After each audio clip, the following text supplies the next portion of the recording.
This is my MI4C router. In this video, I will show you how to do a factory reset of MI4C router.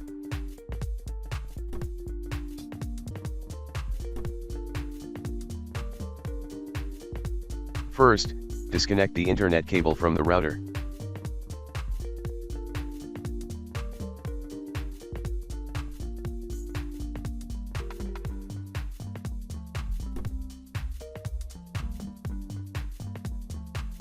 Take a good look at the back. Here is a reset.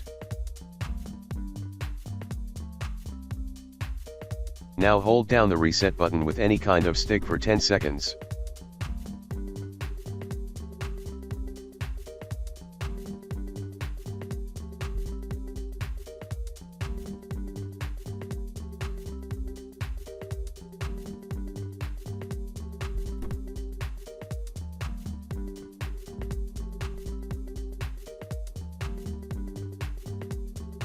Then your router will be factory reset.